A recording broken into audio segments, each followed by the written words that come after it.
Warren Buffett के 2 rule है investing के। पहला, do not lose your money.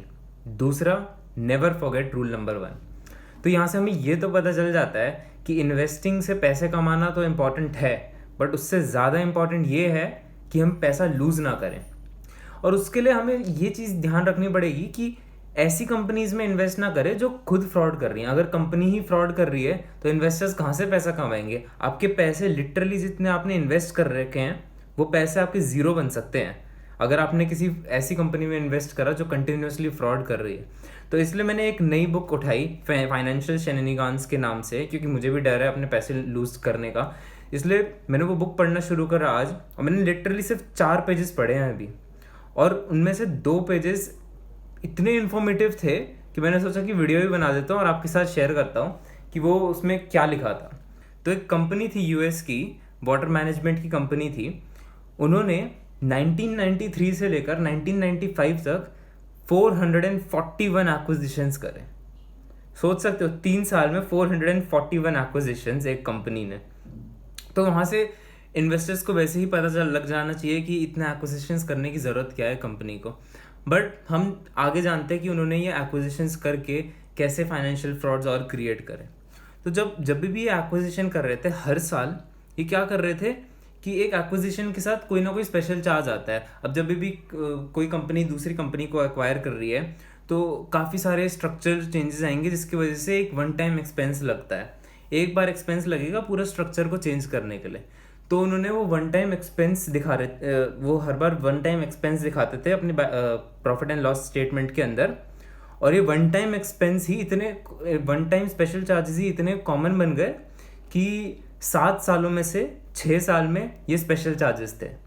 Special charges ये होते हैं कि ऐसे स्पेशल चार्जेस ऐसे चार्जेस होते हैं कि वो कंपनी ने 1 साल वो चार्जेस इंकर करे, बट वो अगले सालों में नहीं करेगी, ज़्यादा से ज़्यादा 1 साल, क्योंकि कोई चीज़ हो गई। बट इनने 7 में से 6 में स्पेशल चार्जेस दिखाए, तो वो कोई यूनिक चीज़ नहीं हुई, वो एक बहुत कॉमन चीज़ बन गई। तो सबसे पहली बात तो इन्वेस्टर्स को वहाँ से देख लेना चाहिए था कि इस कंपनी में पक्का कोई ना कोई प्रॉब्लम है, कुछ ना कुछ अकाउंटिंग फ्रॉड हो रहे हैं, और इतने सारे एक्विजिशंस के साथ। तो एक रेड फ्लैग तो पहले वो था। फिर दूसरा, ये कंपनी यहाँ नहीं रुकी, क्योंकि सबसे पहली बात तो ये होता है कि जब स्पेशल चार्जेस लेते हैं तो प्रॉफिटेबिलिटी पे तो इफेक्ट पड़ेगा। बट एनालिस्ट को ये पता रहता है कि स्पेशल चार्जेस लगे हैं, यानी कंपनी ने इस साल थोड़ा कम प्रॉफिट रिपोर्ट करा होगा। बट तो इसके वजह से वो प्रॉफिट बिफोर स्पेशल चार्जेस लेते हैं, उसके वजह से प्रॉफिट की वैल्यू बढ़ जाती है बेसिकली। ठीक है, बट अगर 7 में से 6 बार स्पेशल चार्जेस लग रहे हैं तो मतलब वो हर साल प्रॉफिट इन्फ्लेटेड ही कैलकुलेट कर रहे हैं एनालिस्ट। तो वहाँ पर एक गलती हो जाती है। बट इसको भी छुपाने के लिए इन्होंने क्या करा कि इन्होंने वन टाइम इन्वेस्टमेंट गेन दिखाने लग गए। स्पेशल चार्जेस की बदले एक वन टाइम इन्वेस्टमेंट गेन, वो कहीं से भी लाए होंगे इन्वेस्टमेंट गेन, कहीं घुमा के, तो वो हर साल वो भी दिखाने लग गए। तो स्पेशल चार्जेस का जो नेट था वो वापस ज़ीरो के आसपास पहुंच गया। तो इन्वेस्टर्स को इतना पता नहीं चला, एनालिस्ट को इतना पता नहीं चला इस फ्रॉड के बारे में। और साथ ही साथ इन्होंने एक और चीज़ भी करी, ये अपने एक्सपेंसेस को डेफर करते थे हर साल। मतलब अगर इस साल एक एक्सपेंस है तो वो दिखाते थे कि ये एक्सपेंस अभी नहीं हुआ, बाद में फ्यूचर में होगा। ऐसे ऐसे करते करते वो पाइल अप करते गए कि एक्सपेंस हमारा बाद में होता रहेगा। और जब इनने एक्सपेंसेस कम दिखाए तो इनकी प्रॉफिटेबिलिटी ऑटोमेटिकली बढ़ गई। और इन्होंने ये कैसे करा? इन्होंने ये प्रॉफिट एंड लॉस के चार्जेस जैसे इंटरेस्ट कॉस्ट हो गया या फिर रिपेयरिंग की कॉस्ट हो गई, जो हर साल एक एक्सपेंस होता रहता है कंपनी के लिए, वो cost profit and loss statement की जगह बैलेंस शीट में जाके लगा दी। बैलेंस शीट में दिखा दिया कि ये बाद में कॉस्ट होंगी।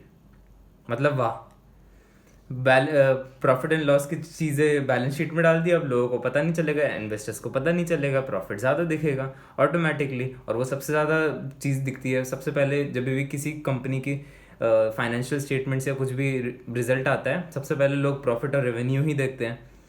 तो ऑटोमेटिकली बस क्रिएट हो जाता है और गलत एनालिसिस हो जाती है ना। और साथ ही साथ इन्होंने क्या करा, ये डेप्रिसिएशन कम दिखाने लग गए अपने इन्वेस्टमेंट्स का। क्या करा कि जैसे सपोज करो इनने कोई चीज़ खरीदी होगी, कोई एसेट या मशीनरी खरीदा जो 5 साल चलनी है, वो दिखा दिया कि वो एसेट चलेगा 10 साल। उसकी वजह से उस एसेट का डेप्रिसिएशन कम हो गया, और डेप्रिसिएशन कम हुआ तो वापस प्रॉफिटेबिलिटी बढ़ गई। साथ ही साथ इनने क्या करा कि एक होती है सैल्वेज वैल्यू करके, कि जब डिप्रिसिएशन पीरियड ओवर हो जाता है, जब एसेट की लाइफ ख़त्म हो जाती है, तब वो अगर एसेट कंपनी बेचेगी तो कितना पैसा मिलेगा। अगर ज़्यादा सैल्वेज वैल्यू होती है तो डिप्रिसिएशन कम हो जाता है। तो इन्होंने दिखा दिया कि इनके प्रोडक्ट्स, इनके इन्वेस्टमेंट्स की, इनकी मशीनरी वगैरह की, इनके एसेट्स की सैल्वेज वैल्यू भी ज़्यादा है, जो बिल्कुल गलत था ऑफ कोर्स। और सैल्वेज वैल्यू ज़्यादा दिखा दी तो डिप्रिसिएशन वापस कम हो गया, डिप्रिसिएशन कम हो गया तो प्रॉफिटेबिलिटी वापस बढ़ गई। तो ऐसे करके इन्होंने पूरा एक बहुत बड़ा सा फ्रॉड करा, और बाद में जाके पता चला कि इन्हें $1.7 बिलियन इन्फ्लेट करे थे एक्स्ट्रा। कैन यू इमेजिन, वो भी 20-30 साल पहले की बात है ये। तो ऐसे ये जो छोटी छोटी चीज़ें होती है ना, स्पेशल चार्जेस मेंशन करके एक एस्ट्रिक मार्क दे के नीचे फुटनोट्स में लिखा होगा स्पेशल चार्जेस, या डिप्रिसिएशन के लिए नोट्स में जाके पढ़ना होगा कि इन्होंने क्या क्या चीज़ें डिप्रिशिएट करी हैं या कौन से एसेट्स को डिप्रिशिएट करा है। ये जो छोटी छोटी चीज़ें हैं ना, ये चीज़ ध्यान रखनी पड़ेंगी। और हमें ये, जैसे इस बुक में जो भी मैं पढ़ता रहूँगा मैं शेयर करता रहूँगा, क्योंकि मेरे हिसाब से ये one of the most important things है इन्वेस्टिंग्स की। कि पैसे गेन करना वो सब होता रहेगा, बट पैसे लूज़ नहीं करना ये सबसे इम्पोर्टेंट रहेगा। तो ऐसे मैं इसलिए वीडियोस बनाता रहूँगा इस वाली बुक पे, और बाकी आप वीडियोस तो बनाता ही रहूँगा। और बाकी तो आप सेफ रहिए, क्योंकि अभी पीरियड थोड़ा ऐसा चल रहा है कि घर पे रहना बहुत ज़रूरी है, सेफ रहना बहुत ज़रूरी है, आसपास लोगों का ख्याल रखें। और मैं आपसे नेक्स्ट वीडियो में मिलता हूँ। Bye bye.